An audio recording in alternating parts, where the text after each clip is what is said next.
Number 10. Defeated by the Green Goblin. Probably one of the most brutal defeats I can think of that Spider-Man has suffered was his final, or at least final at the time, fight against the Green Goblin. In this fight, which happens in the Ultimate Comics in the Earth of 1610, Peter starts off already being run down after facing the Sinister Six. To finish it off, he also must face Green Goblin, who in this reality is a hulking beast, not just a deranged and evil man on a glider in a mask. Just when it seems like Peter is about to be defeated, even being unmasked at this point throughout the course of the fight, Mary Jane shows up to help, running into Green Goblin with a giant truck. Thanks, Mary Jane. However, this wouldn't be enough, and while Green Goblin would also seemingly perish in the end, so would Peter. Of course, both Green Goblin and Peter Parker would later return, but for Spider-Man, this return wouldn't happen for some time. And even when he did at first reveal himself to actually be alive, he chose to pass his mantle on to the new Spider-Man of the Ultimate Comics and Earth 1610,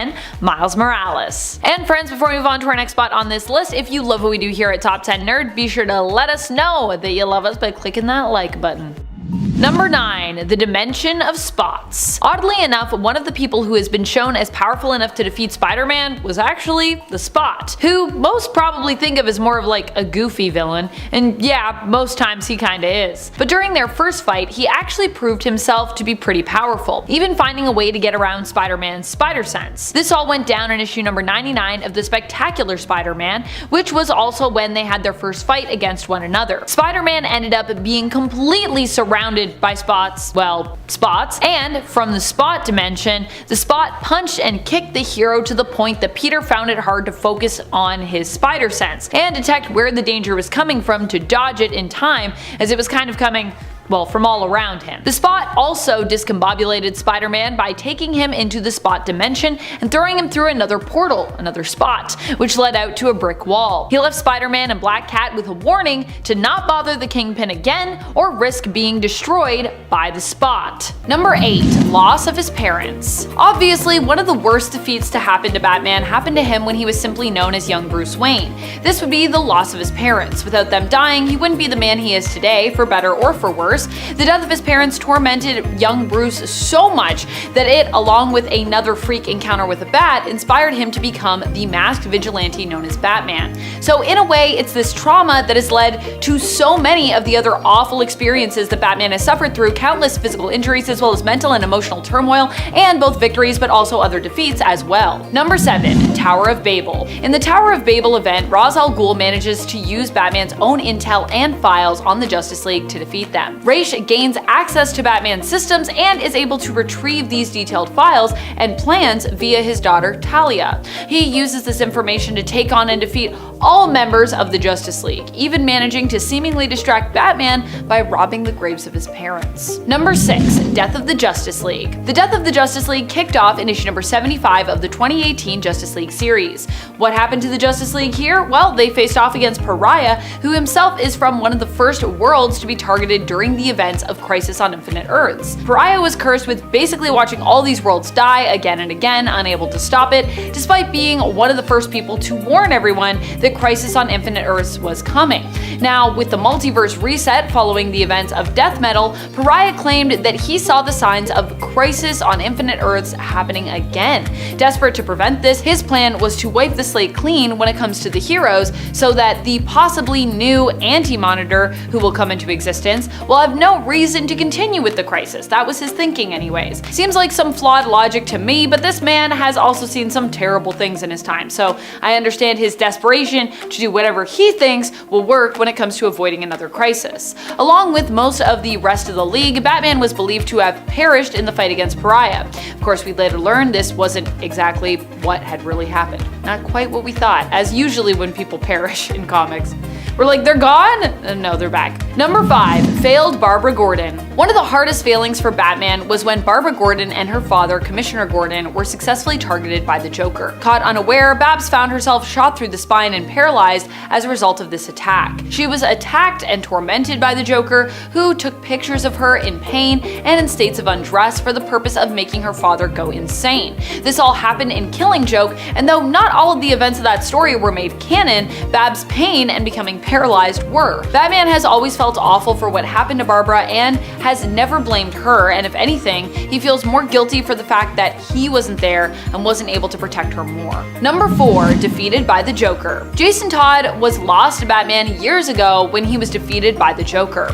Really, both Jason Todd and Batman were defeated by him, as the loss of Jason would haunt Batman for years afterwards. Jason Todd was one of those characters you expected to stay dead too. For years, his death was considered one of the few permanent and unyielding ones in comics, kind of like Uncle Ben, who has always pretty much stayed dead. We never expected to see him return, and yet more than 20 years later, he did just that. The return of Jason would be another rough moment in Batman's life, as when Jason returned, he was drastically and forever changed. Losing Jason had already been one of the hardest moments of Batman's life after all. His coming back, unfortunately, didn't make the loss Batman had suffered years earlier with his defeat to the Joker any less painful, unfortunately. Number 3, Final Crisis, which actually apparently wasn't so final, as Dark Crisis did end up following after its events. But regardless of whether or not it was actually final, Final Crisis was definitely a bad time for Earth. In this story, Darkseid actually succeeds in obtaining and releasing the anti-life equation on Earth. He puts it on the internet where it can be easily seen and then spread. Those who see it basically lose their will to live, becoming enslaved to Darkseid and his will instead of having their own will. While in the end, the heroes do manage to break free from the influence of Darkseid and the anti-life equation, with Batman himself defeating Darkseid in the end with a Radion bullet, Darkseid still works to enslave all of Earth and many of its heroes, for a time being seen as the victor. And even when Batman does succeed in beating Darkseid, he himself is believed killed as a result. However, in reality, he was kind of just like thrown way back through time and went to essentially have time-traveling adventures until he finally made his way back to the main continuity universe. But hey, we didn't know that at the time. We had to wait to find that out. Number 2, Death of Damian Wayne. Batman has lost a lot of Robins over the years and a lot of adopted sons, but Damian Wayne was his natural heir. Well, natural-ish.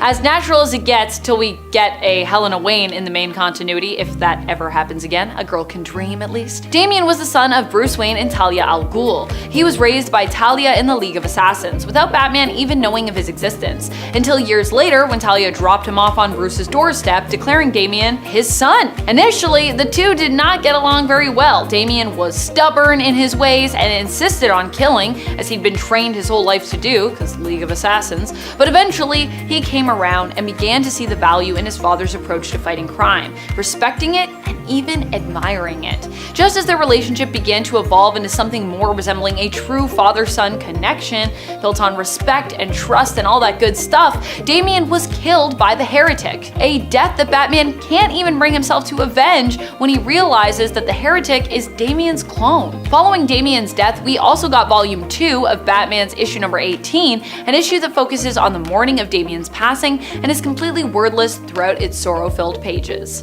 Of course, Damian Wayne would also return, but you know, at the time it was brutal. Number 1, Death of Alfred. What could possibly be a greater defeat than the loss of Batman's parents, Batman's son? How about the loss of his confidant, his butler, and more importantly, his lifelong father figure, Alfred?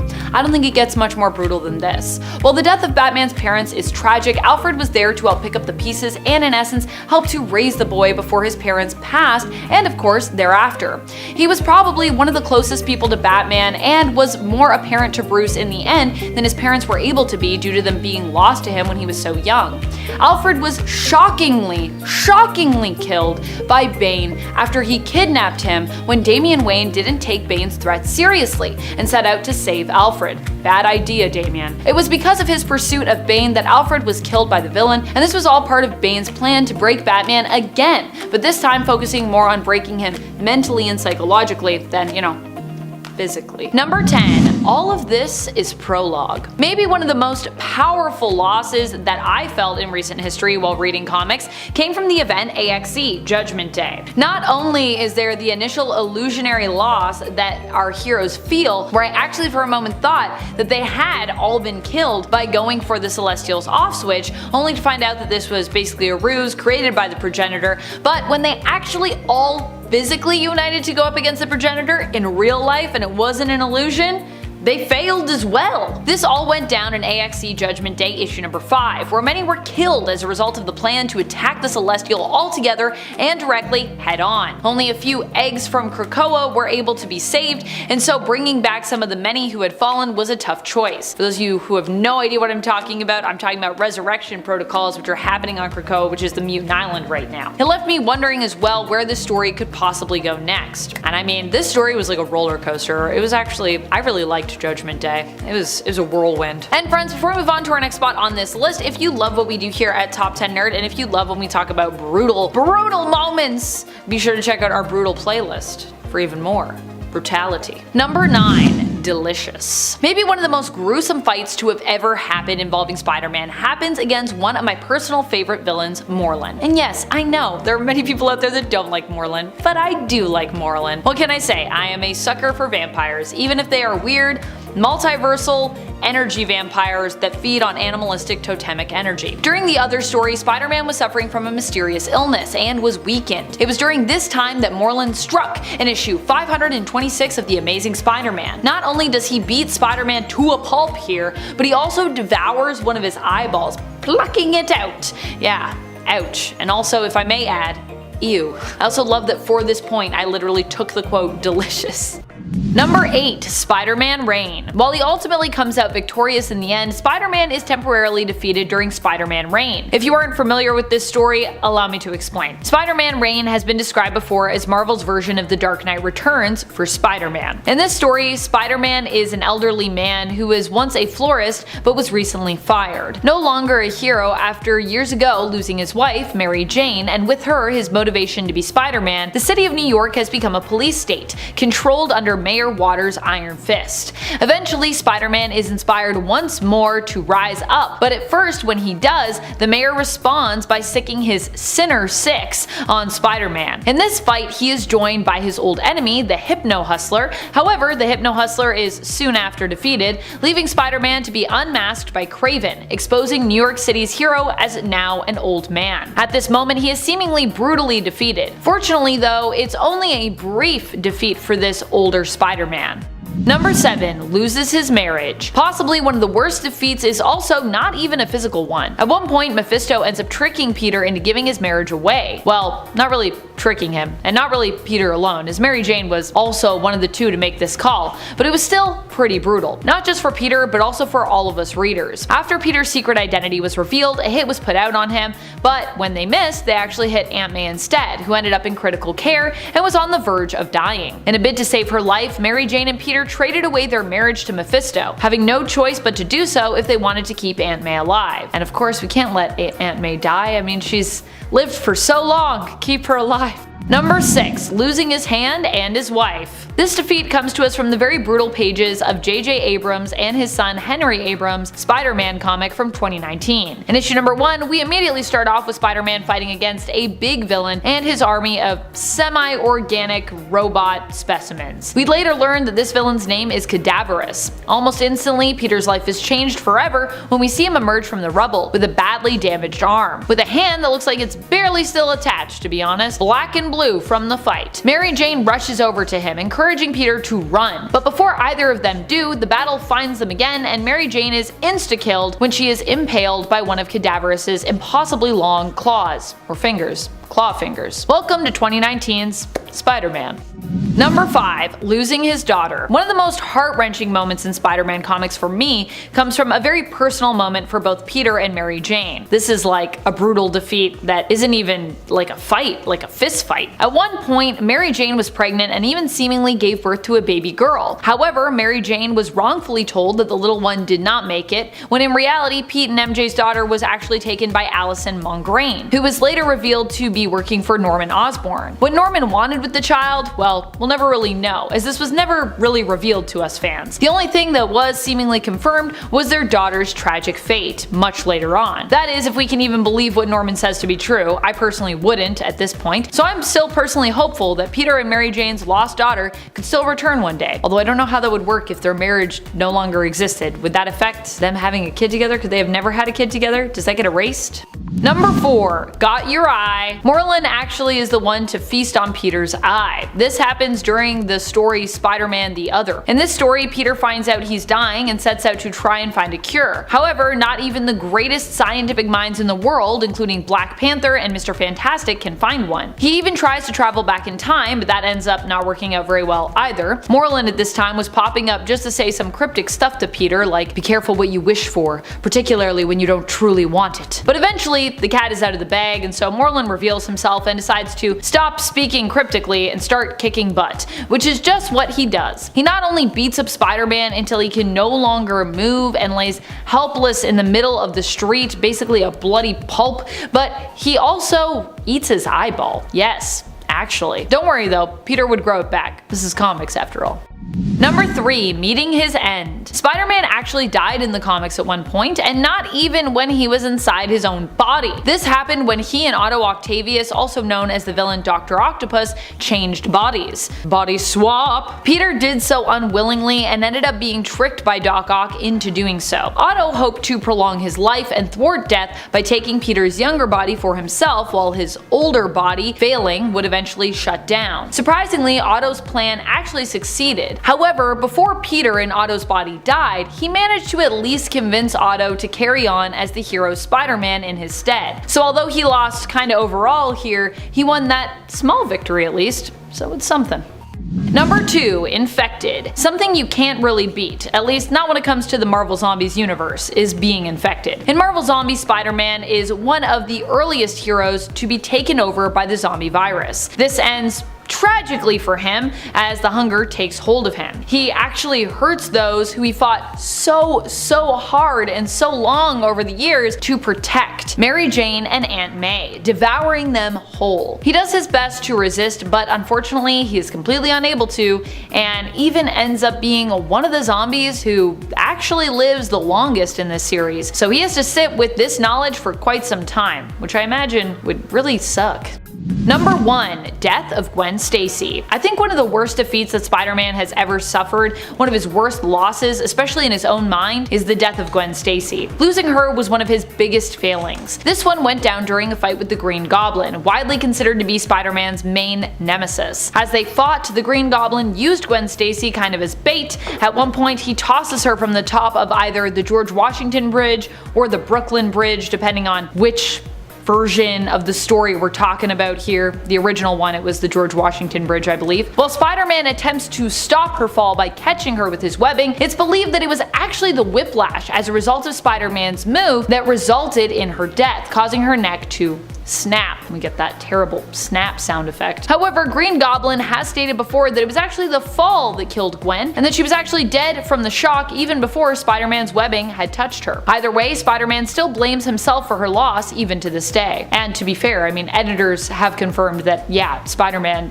kinda did that. But either way, she would have died, so it's not really his fault, because she's gonna hit the ground, she's gonna die, or you're gonna catch her, she's gonna die. So, death all around. Number 10. Just his bones and a beautiful memory. This one chokes me up every time. It's not only physically brutal, but emotionally brutal. Like so many superhero defeats that stick with me truly seem to be. In this case, it is Superman himself who is defeated by his friend and ally Wonder Woman. This all goes down in the story from outside of the main continuity, Wonder Woman Dead Earth. In this comic, Diana awakens in a post-apocalyptic world, where she seems to have forgotten what happened to the planet. There was a great war, and following it, a great fire, and it is in issue 3 that she actually finds out the truth about what happened to this now dead Earth, and her involvement in that. What happened was the Great Fire, and the Great Fire was her. In the past, in Dead Earth, the Amazons attacked humankind, and while Diana attempted to lead peace talks between both sides, this ultimately fails, and then the humans decide to basically nuke Themyscira. Diana's full power is unleashed when her bracelets are removed, but it's not enough to stop the nuclear strike against her home. In the end, her mom, her sisters, her entire world are all destroyed and lost to her.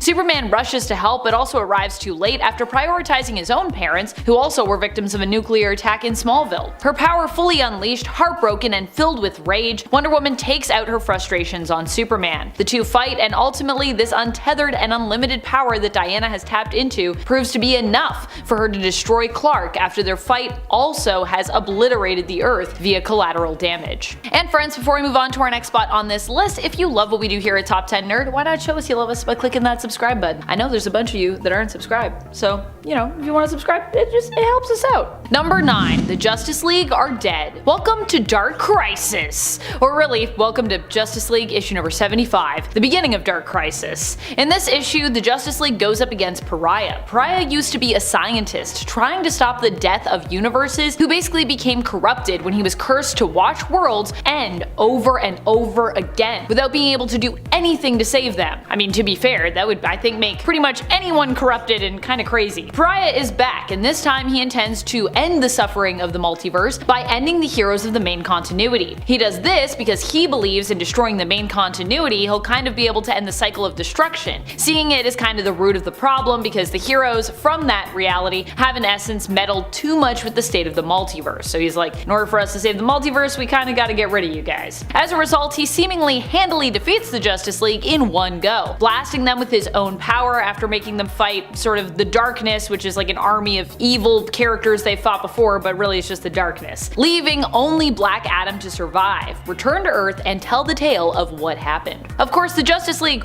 would return because, this is comics, we gotta come back around to it. But still, this issue and their initial fate here was pretty wild. Number 8. Be true to yourself. Be the best you are able to. Don't ever give anything but your best. This defeat wasn't a straight up defeat per se, but really a lot of that column A with just a hint of column B. During the Crisis on Infinite Earths event in issue number 7 of the event's miniseries, Kara attempts to rescue her cousin Superman from the clutches of the Anti-Monitor. As the Anti-Monitor stands poised to kill him, Kara comes out swinging. Here, Supergirl proved just how fierce she can be and how determined when it came to protecting others. Ultimately, she was defeated and even killed in this fearsome fight, but at least she did succeed in destroying Anti-Monitor's machines here, and with the help of Dr. Light, saving Cal. Supergirl sacrificed her life to save her cousin, but her death also served to remind him of his own mortality. Number 7. You'll only be remembered as a madman. Professor X really cannot catch a break. In almost every universe he is in, he dies at some point, and usually pretty terribly. And in the case of the Ultimate Universe, he died by having his neck snapped by Magneto during Ultimatum. But hey, at least he got an on-panel death. Very few were quite so lucky during Ultimatum, though it does feel weird to call being defeated lucky, but here we are. Xavier's famous last words to Magneto are warning him that he has gone too far, and that regardless of what he thinks he can do, wipe out the entire world as though he were a god, wash the human race from its surface, that he will not win, and in fact will go down in history as another madman. Just another madman. When Xavier compares him to the leader of Germany during World War II, however, the Chancellor of the German Reich, you know who I'm talking about, that causes Magneto to snap, which makes sense given Magneto's history. He snapped Xavier's neck in response, so while Magneto would not ultimately win the greater war here, he would win this battle at least, pretty permanently, because Xavier's dead. Number 6. What a lucky man I was. I think the wild thing here is how little is said or thought in this fight. Well, I mean, there are no thought bubbles. I'm sure people are thinking, but we don't get to know what they are because, this defeat comes from the battle between Superman and Doomsday, but in the animated film, the death of Superman. So yeah, no thought bubbles here. The fight here between Superman and Doomsday somehow comes across as even more brutal and devastating to me than in the comics. Superman is choked by his own cape at one point, which Doomsday rips in the process, and when Superman is ready to give up, it is Doomsday's direct threat to Lois Lane, who tosses a rock at the Brute in the midst of the fight, brave Lois Lane, that inspires Superman to get up one last time. Lois shares that she got Clark's note, and she confesses that she shares his feelings and actually loves him back. Not willing to see the woman he loves die, Superman takes one final swing at Doomsday and manages to break his neck, twisting his head all the way around, killing him. However, this final punch also seals Superman's fate, using his last bit of strength before he too perishes. In the comments on part 1, someone actually talked about how Superman's death here while fighting and defeating Doomsday in any of the versions of this story could be seen as a victory, because he did accomplish what he set out to do. And while I agree with that sentiment, because yeah, Superman does defeat Doomsday, Doomsday also robs Metropolis and the world of one of its most powerful heroes during this fight. And so in that way, Superman is kind of also defeated. I mean, he loses his life, so it's kind of like a two-way defeat when you think about it. It's bittersweet, which to me sums up what a brutal defeat is. It's something that is often hard to watch and something that comes with usually a pretty high cost. Number 5. Yeah, I always get up. Man, when it comes to tragic Spider-Man deaths, for a guy that seems to always survive just about anything, we sure have a lot of those. And Into the Spider-Verse, there are multiple Spider-Men and women, Spider-Folks as I like to say, and the reality of Miles Morales, he is Spider-Man, but even in his reality, there was a Peter Parker who was the original Spider-Man. Tragically, almost as soon as Miles gets to know him and he sees that Miles also has spider-like abilities, he's gone, leaving Miles without a mentor until he meets the alternate reality Peter B. Parker. Peter dies while trying to stop Kingpin's plot to open up portals to other dimensions, in the hopes of reviving the family that he lost. After passing on a USB key, or a goober, as it is called by Peter B, to Miles to use it to stop the collider, Kingpin and Prowler confront Spider-Man, and when Peter warns Kingpin that his plan will both destroy the world and ultimately fail in the process, or I mean at least destroy New York here, Kingpin loses his cool, slamming his fists into an already exhausted Spider-Man's chest, killing him. Number 4. This is going to hurt you a lot more than it does me. Famous words that come from Joker before he brutally attacks Jason Todd with a crowbar. This all went down in the Batman story A Death in the Family. Fans at the time were able to vote on whether or not Jason Todd would live or die. After the brutal attack on his life in issue 427 that ends with an explosion going off which buries Jason's body in rubble, in issue number 428 we'd get our answer to that fateful question. And ultimately it would be established that Jason had, in fact, died. Although much later on we learned this wasn't quite true when he seemingly returned from the dead years later as the antagonistic anti-hero Red Hood. Number 3. You losing your cool, Brucey? This is probably one of the most brutal in terms of the devastation that was physically wrought here. For this point we're talking about Wolverine versus Hulk, but in the Ultimate Universe. And you know it's going to be brutal because it's the Ultimate Universe. Wolverine was tasked with hunting down Hulk for Fury, but when he finally does find Hulk, Hulk remarks on how he really doesn't want to be found, also proving that, you know, he doesn't really need to be disturbed because he's actually calm, he's intelligent now, and at that time of no danger really to anyone. At least not in that moment. So long as they don't, of course, goad him into getting angry, of course, which, you guessed it, Wolverine purposefully does here. In response, Hulk and Wolverine begin to fight, and eventually Hulk rips Wolverine in half. And once Wolverine manages to climb a mountain to recover his legs, his lower half of his body, Hulk then threatens to eat one of Logan's legs. Ultimate Universe, why you like this? Fortunately, this pretty brutal defeat of Wolverine is interrupted by She-Hulk, who in this universe is actually Betty Ross. Number 2. What's 17 more years? While "Think, Mark" became one of the most famous and memeable lines from this superhero defeat and animated series, I would say in general, one of the most brutal moments in this fight happens when Omni-Man suggests that he could basically just destroy Mark, literally kill him with his own hands, and you know, just make another child if he has to. Asking rhetorically,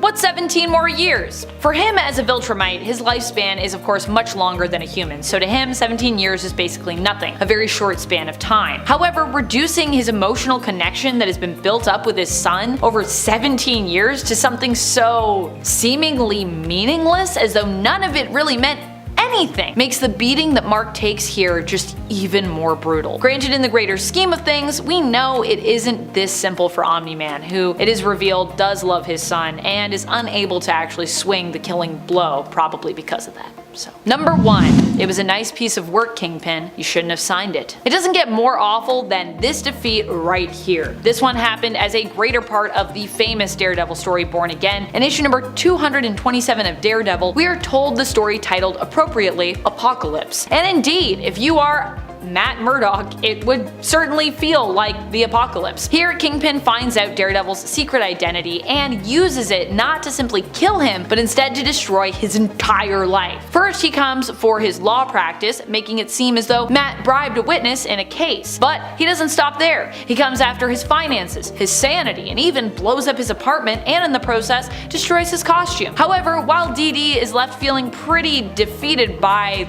that point of the whole thing when his apartment goes boom at the end of this issue, he at least now has a name to pin this all on, seeing it all as the work of none other than Kingpin. So that's a plus, I would say. At least he has like a vendetta now. Keep him going. Kicking off the list at number 10 is Civil War. While there was a clear winner in terms of who won the conflict in Marvel Comics Civil War event, that being Tony Stark, in the grand scheme of things, there really wasn't any winner. The Civil War split the entire superhuman community down the middle. Heroes allied with villains, friends turned on friends, people were manipulated into joining a side, and a few of those people passed away, all for an act that would require the registration and regulation of superhuman individuals, following a completely avoidable superhuman caused catastrophe. And while you had Tony Stark coming out on top, he made a lot of enemies along the way, including Spider-Man, and I don't think he ever intended for the death of Steve Rogers. Also, after he came out on top, he was put in charge of S.H.I.E.L.D. and did a spectacularly bad job, leading to Norman Osborn, of all people, to take over, ushering in a whole lot more of bad. I don't think really anyone came away from Civil War feeling particularly great. Number 9. The Reigning. After the passing of Odin at the hands of Surtur during Dan Jurgens' Thor run from 1998 to 2004, Thor became the new All-Father of Asgard, and he made some pretty interesting choices during this time. One of the biggest decisions he made was moving Asgard to the skies above New York to inspire mortals with its grandeur and to force the world to be better. This triggers a conflict with the governments of Earth, which ultimately ends with the Asgardians conquering the planet and completely wiping out most of the superheroes. The story now shifts 200 years, where Thor now rules over this dystopian future and is no longer worthy of Mjolnir after killing his human counterpart Jake Olsen, symbolically cutting his ties with humanity. There is no more famine or disease, no borders or religion, there's no need to work, and Asgard's magic provides infinite clean energy for the whole planet. But this comes at the cost of making humans become inferior, with a few also planning to rise up against the Asgardians in order to regain their freedom. Thor marries Amora the Enchantress and they have a son called Magni. Now Magni ends up supporting the humans and the rebellion after seeing how badly the Asgardians are actually treating them. He challenges his father to lift up Mjolnir, proving that he is no longer worthy and leading Thor to question his own actions. After seeing the error of his ways, Thor uses the Odin Force to go back in time, erasing that whole timeline and making sure the Asgardians never take over Earth. For a character as unstoppable as Thor, his defeat here came in a much more poetic way, and it made for a great story. Number 8, and that will be the end of the X-Men forever! What can I say? I'm a sucker for the classics. This one comes to us from the old days of X-Men, the Jack Kirby and Stan Lee days. In issues number 17 and 18 of Uncanny X-Men, Magneto is revealed to be the villain who has infiltrated the X-Mansion, having returned from outer space where we last saw him be transported to by the Beyonder. He has returned to once more resume getting revenge on the X-Men and mankind. It isn't until the end of issue 17 that Magneto is revealed as he greets the parents of Warren Worthington III, aka mutant student Angel's parents, having handily defeated almost all the X-Men one by one after luring them to the mansion. Magneto's plan is to send them up in an air balloon, which is basically like attached to a metal ball that contains them. Fortunately, while initially defeated in issue number 17 and struggling to escape in issue number 18, Iceman ends up getting showcased as the true hero in this issue. Kinda helps save the day here, almost single-handedly defeating Magneto just as the X-Men escape their deadly air balloon fate and return to back him up. Number 7. Listen, you are not my father. Probably one of the most emotional fights, especially when we consider that at the time we had a lot of complex emotions about, well, at least one of these people, happens between Professor Charles Xavier and his star pupil, Scott Summers, aka Cyclops. I'll let you guess about who he had complex feelings about. This one went down during the events of Avengers vs. X-Men. It happens at a tense time in the history of the X-Men, not just because they were up against and at conflict with the Avengers as a result of a debate about what to do with the incoming Phoenix Force, but because of the revelations that had happened in recent years in regards to Charles's more shady practices, like not telling his students that the danger room they were training in had actually itself become a sentient AI mutant who was in essence kind of being oppressed by the headmaster of the Xavier Institute, for example. In the end, Charles attempted to talk down Scott, who at this point had the full power of the Phoenix Force, or he takes the full power of the Phoenix Force during this fight, and uses it at his fingertips. Basically, he was also being corrupted by that. Himself filled with a bunch of complex feelings at the time in regards to Charles, Cyclops ends up refusing his once mentor's help and instead kills him in a blaze of phoenix flames. Despite the fact that Charles at this point was a controversial figure, he was still, I would say, considered to be more hero than villain. And despite the fact that Cyclops himself is usually known for being a hero, he still defeated a man often also known for his own heroic and idealistic dreams. Number 6. The day the proudest, most noble man ever finally fell. Obviously, I'm kinda trimming down that quote a bit, but it just fits a little bit better in my point. What an iconic defeat. So iconic it not only shook the comic book world, but also the everyday world as well, making headlines. And sure, all in all, this was kind of a publicity stunt to help boost comic sales, but it also became a huge story for comic book fans everywhere to look back on for years to come. While Superman would return, his defeat against Doomsday and ultimate initial death in the comics would be felt the world over. The death of Superman is epic, and I personally always like coming back to it, not just for Clark himself, but for the characters that are a big part of his world. Lois and Jimmy, his parents, John and Martha. Ugh, makes me feel so many emotions. Also, why was Jimmy so handsome in the 90s? I ask myself that every time I return to Superman comics in the 90s. I'm like, Jimmy, you're looking real jacked. Number 5. Take heart, Kitty. Oof, this one hits me right in the feels. I go back to what it felt like the first time I read this one, and whoo, it got me. This defeat comes to us from the pages of one of my favorite ever X books, I believe, the first volume of Marauders, which started back in 2019. I think this is one of my favorite X books of all time. I mean, I'd have to really think about that and rank those, but pretty sure this is up there if it's not in the top 5. Although, I think it is in the top 5 for me. In issue number 6, we're caught off guard when Sebastian Shaw shows up on a boat where Captain Kate, the leader of the Marauders, has been left alone. Now, for those who haven't been keeping up with, the Krakoa era X-Men stuff and what it means for Kitty Pryde, initially she had problems using the gates on the island and basically became the captain of a ship and the leader of the Marauders. Not Sinister's Marauders, not those Marauders. She was reclaiming the name for a heroic group of buccaneers that would basically sail the seas and help to free mutants in countries where they otherwise were not free, helping to bring them to Krakoa. And honestly, the team is also star-studded. Here, Kitty preferred to go by Kate. That is, until she died. Sebastian Shaw shows up to attack Kate with fast-growing Krakoa seeds. Considering she can't use the gates and currently can't phase through Krakoan materials, Kate becomes restrained as a result. Lockheed is netted and tossed overboard, and Kate is left to sink alone, along with the ship she is on, which Sebastian of course blows a hole in. This plot point is made even more devastating by the implication that Kate will not be able to be resurrected, as this plot point is made even more devastating by the implication that Kate will not be able to be resurrected by the Five as a result of her inability to interact with Krakoan gates. Number 4. Everything Cracked.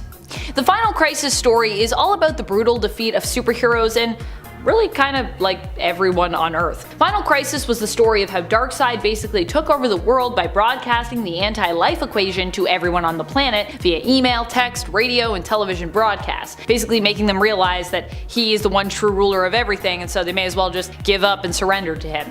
It was brutal, devastating, and honestly affected pretty much everybody in the comics. Eventually, the heroes would manage to rise up and take back the planet, but for a while there, it was really bleak. Things got so bad that they even caused Batman to break his one rule against using guns in order to take on Darkseid. And this event started with the death of Martian Manhunter as well. Rough. Number 3, the one true enemy of the great Charles Xavier. Oh boy, we are going to the Ultimate Universe for this one, so you know it's gonna be brutal, right? This comes from the Ultimate X-Men series. Here, Sinister, who looks super different in this universe, so if you're like, wait a minute, who's that? That's Sinister? Yeah, it is. He infiltrates the X-Mansion and manages to sneak up on Charles Xavier himself, despite his immense telepathic powers. Xavier here is no match for Sinister, who takes him out of the security room he was in, where he was seemingly surveying his students. When Charles asks Sinister where he's taking him, Sinister responds that he's escorting Xavier to his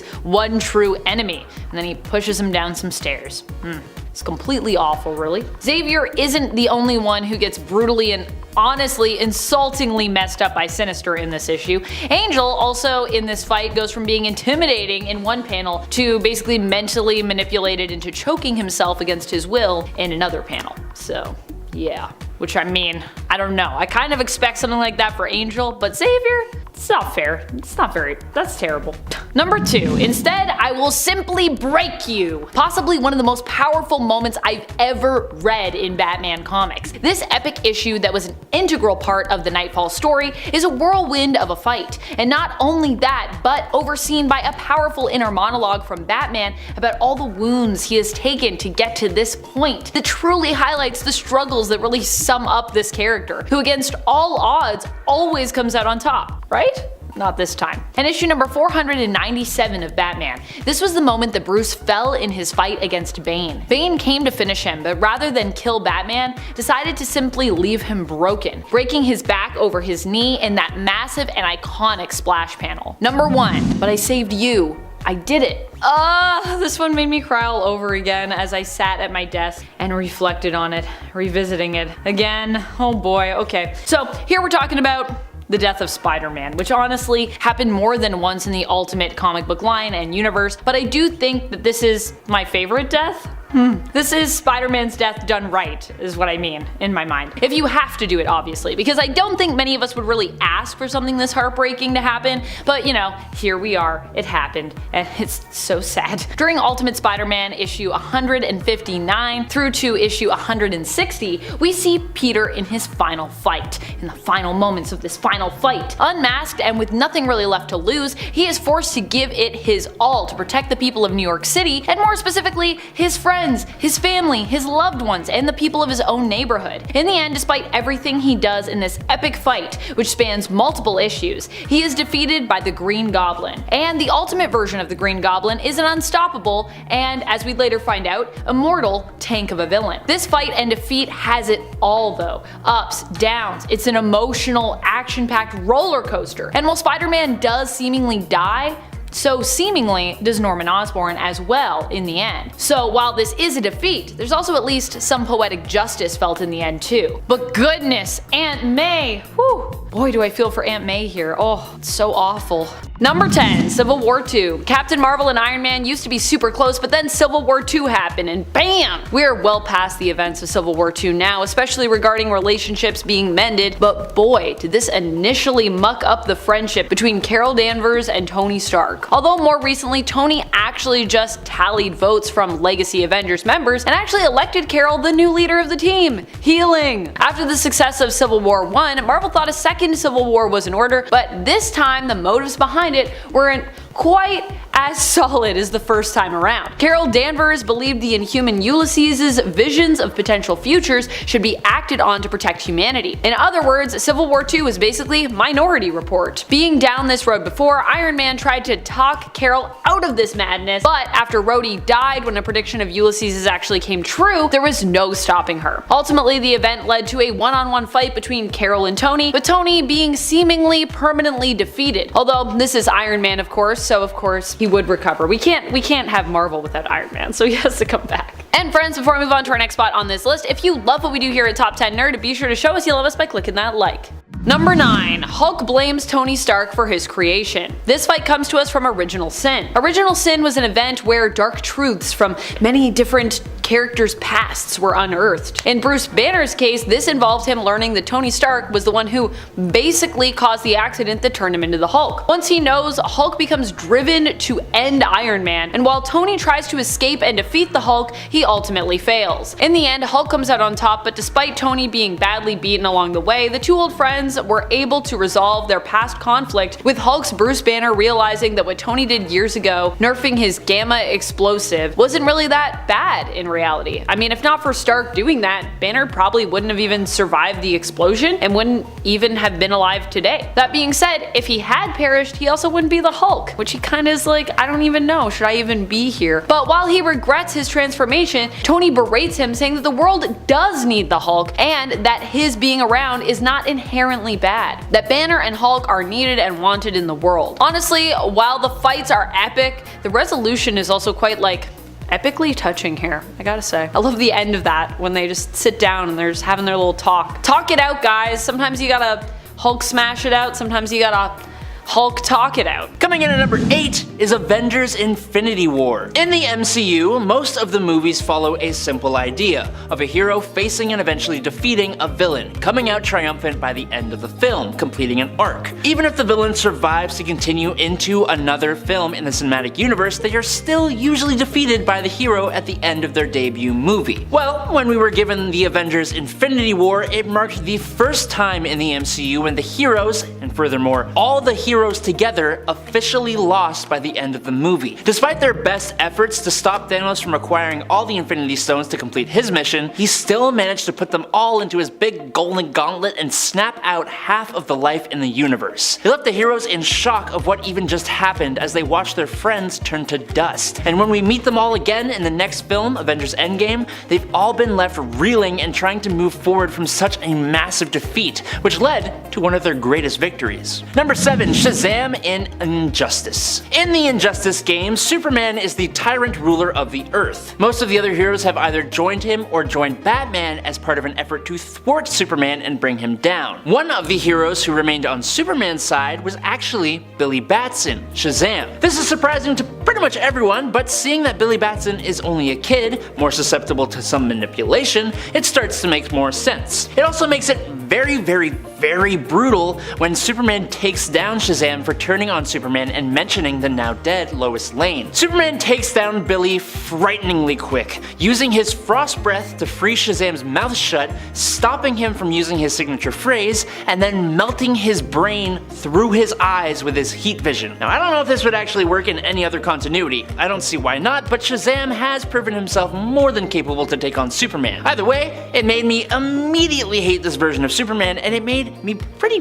darn sad at the same time. Number 6. Ultimate Spider-Man. Ultimate Spider-Man is one of the most beloved Spider-Man runs ever, which made the death of Spider-Man such a hard comic to read. Norman Osborn, the Green Goblin, escapes the Triskelion along with Dr. Octopus, Sandman, Kraven the Hunter, Electro, and Vulture, and hides in an apartment building near Central Park. With S.H.I.E.L.D. occupied by an explosion, Osborn tells the 6 sinister villains that it's the perfect time to do God's work and finally take out Spider-Man. Now, Otto objects to this plan, but Norman overpowers Otto and deals a fatal blow to him. Learning this, Peter heads to where the battle took place to find Otto's body. He goes off to investigate where Norman was off said to be, but when he leaves, he ends up spotting Captain America standing over a beaten Nick Fury and sees the Punisher aiming a rifle at Cap. That's all part of a separate issue, but he immediately dives towards Cap and pushes him out of the way, taking the bullet on himself. Now, while it wasn't fatal,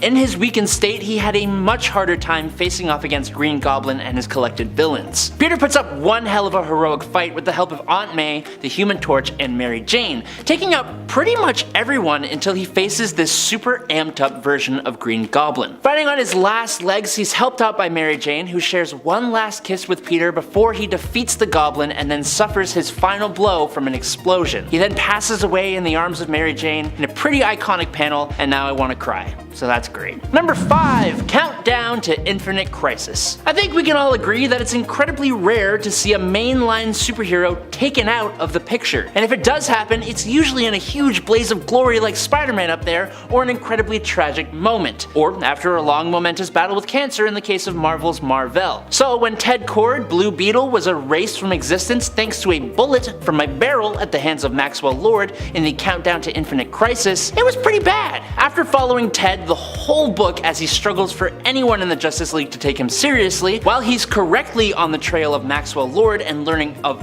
all his misuse of both the Justice League's files, Batman's Brother's Eye satellite, and the OMAX, you'd expect Kord to come out surviving, having a cathartic moment where he finally gets the League's respect or to make a dent in Lord's plans, but instead, he gets snuffed out like a tea light candle that hadn't even begun to make the wax melt. It's abrupt, it's brutal, and it made me legitimately sad to read it. Number 4. House of M. Look, there is getting completely clobbered, losing life or loved ones, going down the path of a tyrant, and turning on one another, and that all happens in House of M. The kicking off point for this story was a defeat all of its own, the heroes being completely helpless as the Scarlet Witch completely rewrote reality. Now while she gave everyone pretty much exactly what they all wanted and made mutants the dominant race on the Earth, she robbed the world of their free will and had them all living a complete lie. And when that lie was uncovered, the Scarlet Witch lost more than she already had. Blaming that loss on her inclusion as a mutant, she spoke the 3 little words of no more mutants, and all at once, the mutant species suffered one of its most devastating defeats. All at once, 986,618 mutants were depowered, leaving some in situations that saw them lose their lives, thanks to the decimation. It was first estimated that 91.4% of the world's mutant population lost their powers overnight, leaving less than 200 mutants in the world. The Xavier Institute's mutant students count went down from 182 to just 27. This left mutants on the brink of complete extinction. Number 3. Hush. Batman has a bit of a habit for being infallible. Or at least I think that's what he likes to tell himself. So, when someone gets the better of him, it hurts. But when that someone is a childhood best friend, I can imagine it hurts quite a bit more. In the 2003 story Batman Hush, Bruce Wayne's childhood friend, Dr. Tommy Elliot, comes back to Gotham, but unbeknownst to Bruce, Tommy has a plan in place. Working with the Riddler and a large array of Batman's rogues gallery, including Killer Croc, Clayface, Harley Quinn, Poison Ivy, and even the Joker, Tommy orchestrates a huge plan manipulating events and those closest to Bruce Wayne to leave Batman distracted, outsmarted, paranoid, and ultimately subdued. He uses intimate details of Bruce's life against him in an attempt to take down Batman and have him unmasked at Arkham Asylum, all in some weird attempt for revenge against Bruce's father and a promise made by baby Bruce. Now if it wasn't for the intervention of Jim Gordon and a reformed Two-Face, Batman would have completely lost, being broken down over the course of the story by his old friend. Number 2. Pain of the Gods. If we are talking devastating defeats, a really good place to look would be issues 101 to 106 of JLA from 2004, a storyline titled Pain of the Gods that details each member of the Justice League's biggest failures. It is absolutely depressing, but on the bright side, perfect for this list.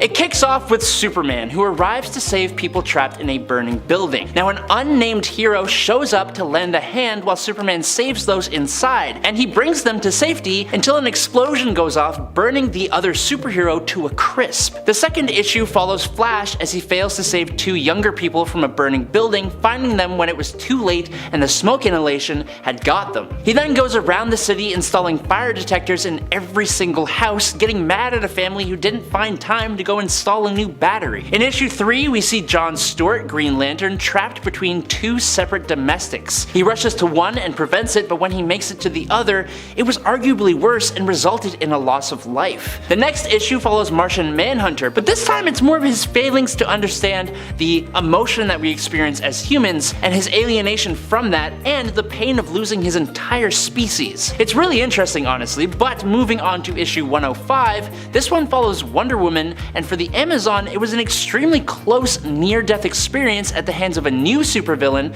that drove her down a path of needing some emotional support. Now each issue ends with the team coming together for each other as a support system, and it's actually really sweet. And it all wraps up in the final issue with a story that was happening alongside everything else I talked about, but I'll leave that for you to read for yourself because it's really cool and I think you'll like it. And finally, in at number 1, it's Nightfall. There are many deranged and off-the-wall villains in Batman's rogues gallery, and while the Dark Knight has suffered losses and defeats at the hands of a few, none of those defeats are as infamous as the one he suffered at the hands of Bane. By issue 11 of the Broken Bat part of the arc, Bane had managed to find out that Bruce Wayne was indeed Batman. Bane surprised Bruce at his home, pumped himself with venom, and laid a brutal beatdown on the Dark Knight in his own home. The fight continued on into the Batcave, and being completely taken by surprise, Batman is on his last legs when the venom-fueled tank of a man lifted Batman over his head and dropped him spine first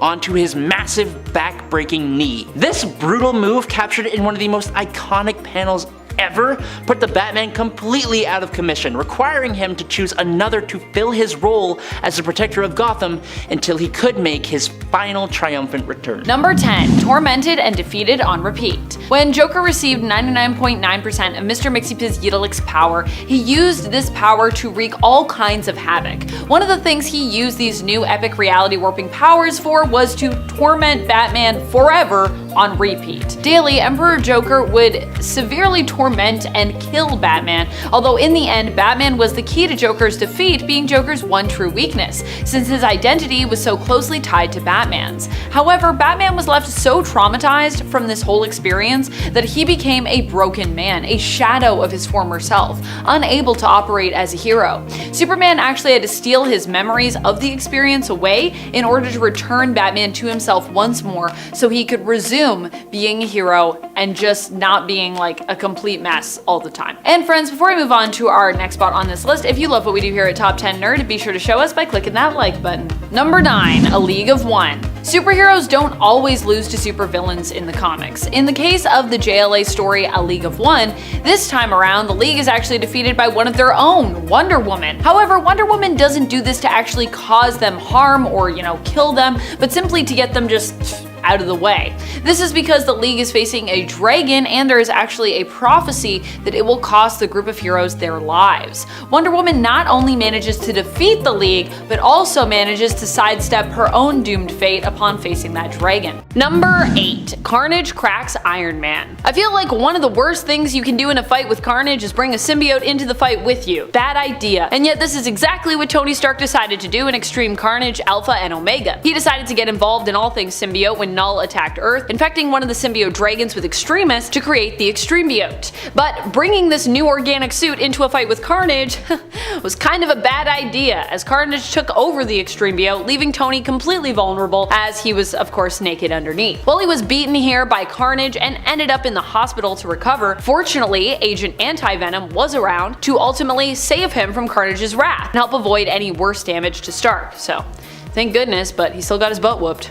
Number 7. Pepper reins in an evil Tony Stark. The amount of times heroes have actually had to take on Iron Man is staggering. I mean, you'd think, considering how massive of a hero he is, especially now with his story becoming a worldwide sensation thanks to the MCU, that Iron Man would typically have some of his worst battles against villains, not heroes. But yeah, Iron Man has done some bad stuff in the past, which has meant that even his closest friends and allies such as Pepper Potts have had to turn against him. In this instance, Tony had his alignment reversed during the events of Axis, but rather than allow them to be flipped back, he instead remained a villain even after the event had ended. Tony saw himself as a superior version with no morals to hold him back, becoming known as Superior Iron Man. As such, Pepper was ultimately forced to take him down with the help of an earlier version of Tony who he dubbed Inferior Iron Man. Number 6. Nothing can tame Bruce Banner. Starting off Hulk issue number 1 with a bang, Donny Cates had Hulk face off against Iron Man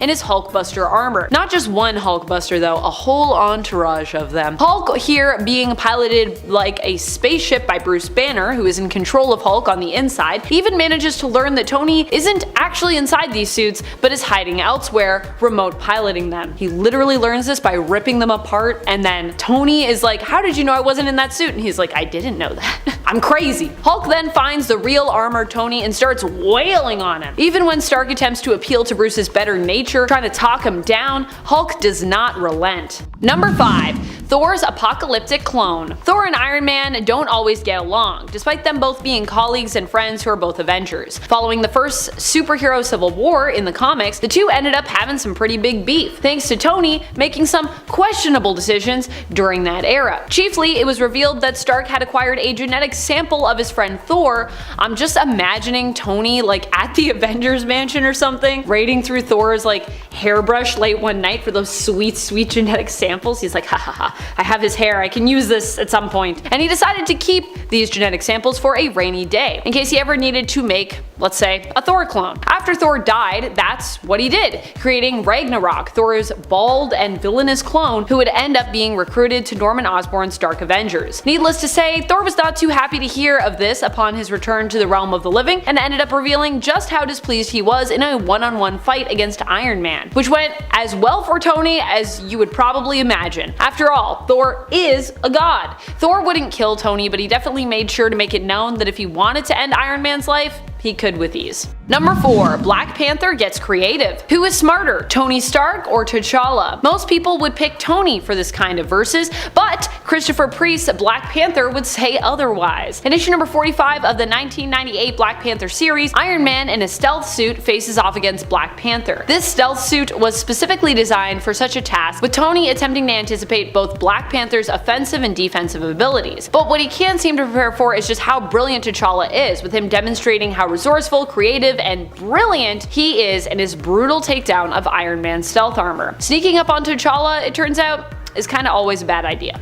Number 3. Thanos wins. In the Marvel Cinematic Universe, technically one of the greatest defeats of all happened to Iron Man 2. This was when Thanos initially won against all the heroes of Earth and succeeded in collecting all the Infinity Stones and using them to snap half of the population out of existence. It was a wild time for us, and I'm sure the heroes alike. Iron Man learned that the heroes had lost back when he was left stranded on another world, the home world of the Mad Titan Thanos, known as Titan. Not sure if he'd even make his way home ever again. He also ended up being one of the few people left alive after the battle had been fought and Thanos snapped. Iron Man was there to see his protege Spider-Man turn to dust before his eyes as one of the casualties of the events of Infinity War. Number 2. Black Widow does the unimaginable. Black Widow majorly betrayed Iron Man in the Ultimate Universe. While she didn't defeat him at the end of the day, her turning on him came with a pretty great cost, so I'd still say it was a defeat in a way. And while Iron Man did ultimately win in the end, he himself was still standing, I would argue that initially Iron Man was seemingly defeated